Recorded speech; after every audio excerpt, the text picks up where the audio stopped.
Muito bem, estamos de volta e vamos dar a resposta, né, agora para a nossa pergunta anteriormente formulada, que é a seguinte: qual é a palavra, né, que categoriza de fato o pensamento filosófico, tá certo? O termo que categoriza o pensamento filosófico é o item E, a letra E, que é a indagação, ok? Essa é a grande marca da filosofia, a capacidade e a postura, a atitude de indagar, de investigar as coisas, tá certo? Bom, vamos aprofundar um pouquinho melhor agora aquela discussão em relação aos filósofos pré-socráticos, indo em direção, obviamente, à filosofia socrática, né, que vem logo após. Então, há alguns embates clássicos, né, envolvendo os teóricos, vamos assim dizer, os filósofos da era pré-socrática, que são interessantes nós refletirmos um pouquinho, né? Nessa busca deles pelo elemento primordial, aconteceram alguns profundos embates. Por exemplo, nós temos um grande embate que é entre Tales, né, de Mileto, e Xenófanes, né? Por exemplo, Tales, como nós já vimos, ele, para essa pergunta, qual é o princípio, a essência, né, a arquétipo, todas as coisas, ele dizia que é a água, né? E ao mesmo tempo que ele dizia que é a água, ele tinha uma visão bastante focada ainda nos deuses. Eles falavam, olha, os deuses estão em todos os lugares. Então, essa transição do pensamento mítico para o pensamento filosófico também não é assim tão tranquila. Muitos elementos são conservados durante muito tempo e outros continuaram até existindo. Mas Tales, ele ainda continuava acreditando na existência de Deus ou de uma divindade. E dizia, a água é o princípio de todas as coisas. Xenófanes, né, ele vai dizer que o elemento primordial é a terra. Ele vai criticar os deuses, né, então já uma postura diretamente de oposição a Tales. Ele vai criticar os deuses, dizer que os deuses, eles na verdade não existem. Ele já vai questionar naquele momento a existência dos deuses, algo que não era muito comum também para todos na época.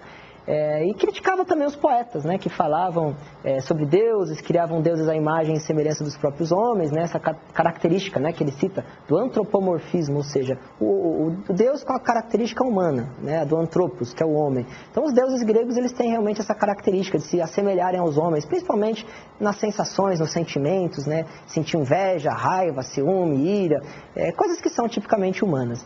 E aí tem uma frase muito sintomática dele que ele diz, né? Os etíopes dizem que os seus deuses são negros e de nariz chato.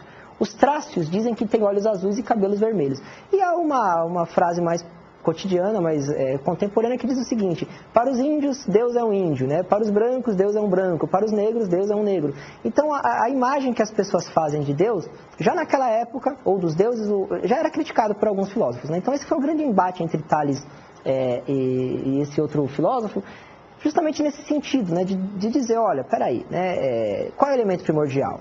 Essa foi a primeira grande divergência dos dois. E o segundo foi essa, né, de onde vem esse elemento primordial?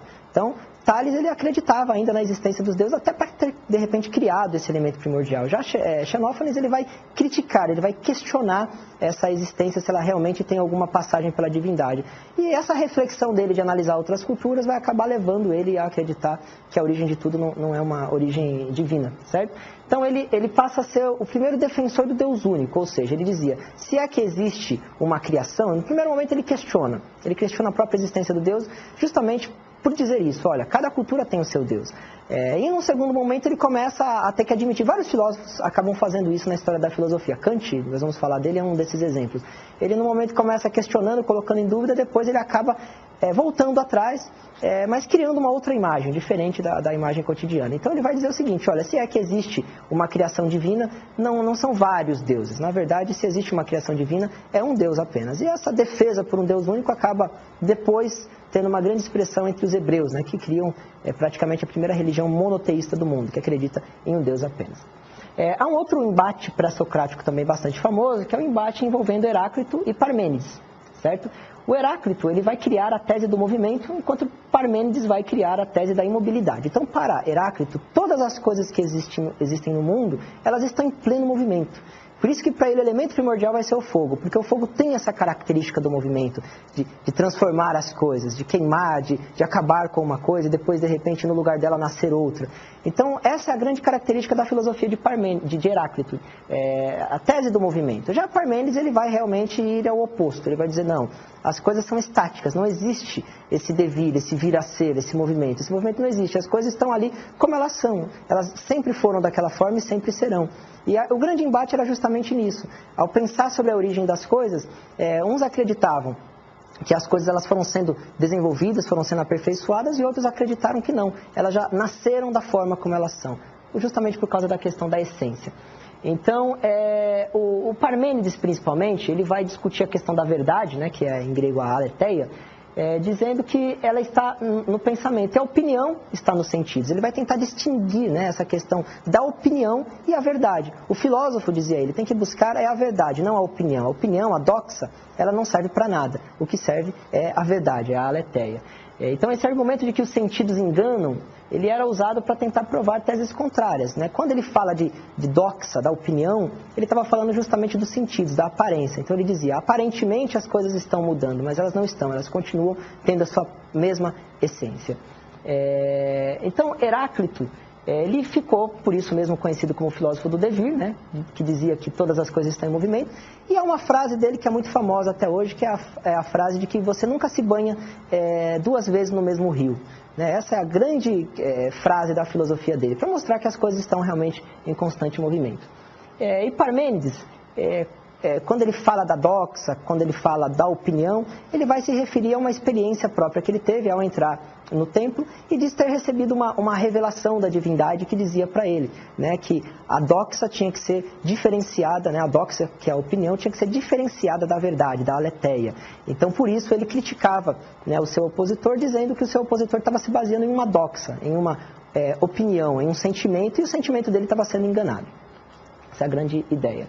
E aí Parmênides vai desenvolver a ideia, né, da nous, que depois dá origem à ideia do logos, né, do logos, da razão. Ele critica então a filosofia de Heráclito. Ele diz que uma coisa não pode ser e não ser ao mesmo tempo, porque quando o Heráclito dizia que as coisas são um eterno vir a ser, ele estava justamente considerando aquilo que é, aquilo que não é, aquilo que hoje é e que amanhã não será mais. E Parmênides critica, rejeita totalmente essa visão. Ele diz que a coisa ou é ou ela não é, não existe o ser e o não ser dentro de uma mesma coisa. O elemento tem a sua essência, que é aquele e ponto final, dizia ele.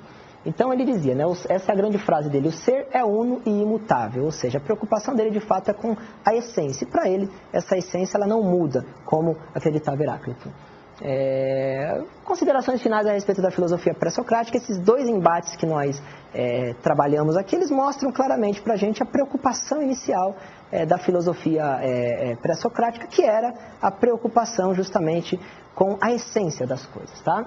Então, por se preocuparem com o conhecimento do mundo natural, que é a physis, os filósofos pré-socráticos também foram denominados fisiólogos. Então, a preocupação deles era com a parte física, com o aspecto físico do mundo.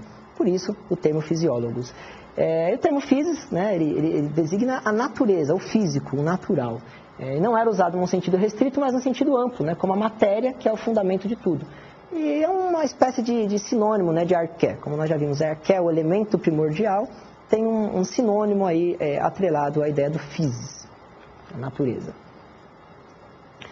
Bom, após falarmos sobre os filósofos pré-socráticos, chegou o momento de falarmos do grande divisor de águas, né, Sócrates. Sócrates foi um filósofo que ele não sabia, né, dizem até os biógrafos aí, o pessoal que tenta trabalhar com a história de vida de Sócrates, que ele não sabia escrever. De fato, não há nenhum livro sequer, né, escrito por Sócrates. Tudo que nós conhecemos de Sócrates vem dos seus discípulos, especialmente de Platão e de outras pessoas que falaram a respeito de Sócrates.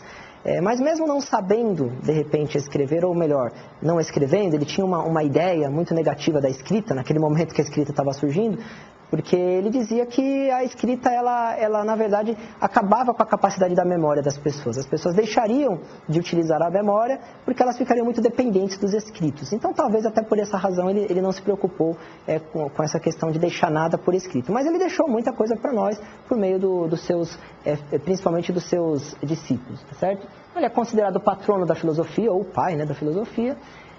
Conhecido como filósofo da Ágora, né, que era aquele espaço de discussões que ele adorava, né, na Grécia Antiga. A Ágora era o centro de discussões políticas, ele adorava aquele lugar, e filosóficos também. Foi casado, né, com Xantipa, herdou do pai a profissão de escultor, mas ele não se dedicou muito à atividade que ele herdou do pai, ele preferia filosofar. E, como foi dito, ele nada escreveu, tudo que nós sabemos veio dos seus discípulos. Principalmente Platão, né? Platão conheceu Sócrates aí quando ele contava já com 60 anos, e Platão tinha apenas 20.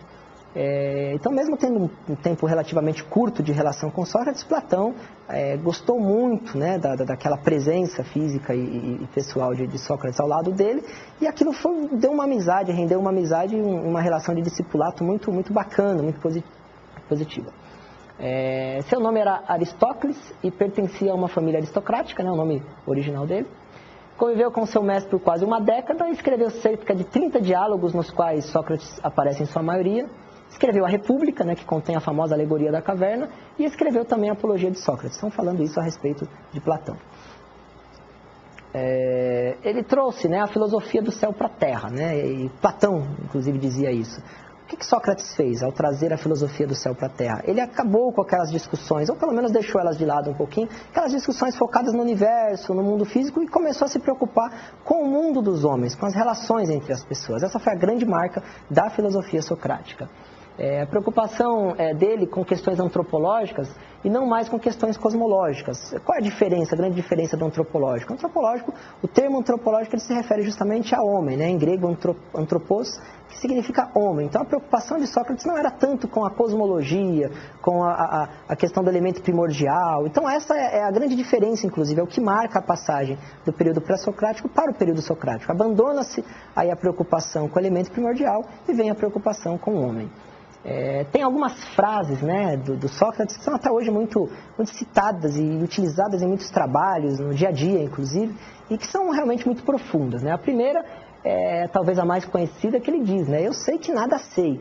Então ele, um homem muito inteligente, um homem muito erudito, admitindo sempre a sua ignorância, admitindo sempre que não conhecia. Essa atitude de Sócrates é uma atitude para mostrar que realmente o conhecimento ele é algo tão amplo, mas tão amplo mesmo, que ninguém pode saber tudo. E por isso a defesa da filosofia, porque é a filosofia que justamente vai nos colocar em direção a essa busca que é constante, ela é contínua pelo saber. A frase conhece-te a ti mesmo, que é referida a uma inscrição délfica, né? O que era o Delfos, né? Tem a ver com o oráculo. O oráculo é um lugar muito importante para a cultura grega, e o mais famoso dele era o oráculo de Delfos. E havia uma inscrição lá que Sócrates gostava sempre de trabalhar também no seu pensamento, que era essa inscrição do homem, conhece-te a ti mesmo. Então a grande preocupação de Sócrates, isso inclusive é uma grande marca, como já foi dito, a preocupação dele com o homem, com as relações humanas, ele fez desse lema, né, que ele encontrou no oráculo de Delfos, um lema da própria filosofia dele, uma busca da filosofia dele, a busca por conhecer o homem. E ele dizia também que uma vida sem exame não vale a pena ser vivida. Então essas três frases, elas expressam muito bem o pensamento de Sócrates. Uma outra característica do pensamento de Sócrates foi o método que ele criou, né? Um método que aí é chamado de maiêutica, que era conhecido como método irônico. Pela maiêutica, o que Sócrates fazia? Ele levava a pessoa a uma resposta, mas ele não dava a resposta para a pessoa. Se a pessoa vinha dialogar com ele, discutir algum assunto, mesmo ele de repente tendo uma ideia sobre aquilo, ele não dava a resposta. Ele ia fazendo perguntas, jogando perguntas sobre a pessoa, até que a própria pessoa ela acabava chegando à resposta. Então isso era tanto usado no sentido de ensinamento para os discípulos, como em disputas em que ele fazia, onde ele tentava pegar o seu opositor nas contradições. Era muito comum na Grécia, né, essas disputas, esses diálogos, e nesses diálogos Sócrates sempre, na grande maioria das vezes, pelo menos dizem, né, os seus estudiosos, que ele vencia essas disputas justamente usando o método da maiêutica, que seria induzindo a pessoa a mostrar as contradições na sua própria fala. Ele buscava, né, sempre a verdade através da definição dos conceitos, ele se opunha aos sofistas e aí por fim ele foi condenado à morte. Então assim, a busca da verdade é uma coisa da filosofia, né, já de muito tempo, já desde os pré-socráticos. Essa ideia de oposição aos sofistas, nós falaremos dos sofistas um pouco mais adiante, e junto com tudo isso vem a ideia que marcou realmente o pensamento de Sócrates, né, que foi a ideia dele de falar a respeito da morte. Então, no momento final, né, Platão fala muito disso, né, em um dos seus livros, dizendo como é que Sócrates lidou com a morte. Ele foi condenado à morte. E por quê? Então, isso marca também, não só a história dele, mas a própria questão da filosofia. A vida de Sócrates é marcada também por esse momento em onde ele é julgado e condenado. Então, nós temos que fazer diversas perguntas, né? Por que ele foi condenado à morte? Ele concluiu, né, que muitos se julgavam sábios sem serem de fato. Aí uma clara, né, direta também contra os sofistas. Ele irritou muitas pessoas, né, ao defender isso, porque os sofistas ganhavam, por exemplo, dinheiro com seus ensinamentos. Ele foi acusado de corromper a juventude e não acreditar nos deuses da cidade. Então ele colocava em questão tudo. Então ele incomodou muitas pessoas, não só por atacar o interesse de ganhar dinheiro, de ganhar riquezas dos sofistas, mas também ele criticou as leis, ele criticou a própria mitologia, ele criticou tudo, mesmo fazendo referência aos deuses. Então ele foi condenado à morte como alguém que foi acusado, né, de corromper a juventude com seus ensinamentos. E o que ele disse sobre a morte, né? Ou é como um sono sem sonhos e sem despertar, ou é uma mudança para outro lugar. Não se deve temer a morte. Então ele dizia, olha, se a busca do filósofo é uma busca pela virtude, ele não deve temer a morte, porque é lá que ele vai encontrar a essência de todas as coisas. Ou seja, que ele vai responder os grandes enigmas que ele sempre se colocou em vida. Então agora, vamos dar uma pausa nesse pensamento para propor uma interatividade para você, um exercício, tá certo? A figura de Sócrates foi tão marcante que ele se tornou um marco, né, aí na divisão entre o pensamento filosófico que veio antes dele e depois dele. Então há uma filosofia antes de Sócrates e depois de Sócrates. Em grande parte isso se deve ao fato de que a. Ele não acreditava nos deuses como os pré-socráticos. B. Ele se considerou o mais sábio de todos. C. Ele trouxe a filosofia do céu para a terra. D. Ele acreditava que todas as coisas estavam em movimento, ou E, porque ele nada escreveu. Qual é a resposta certa? Daqui a pouquinho a gente volta com a resposta.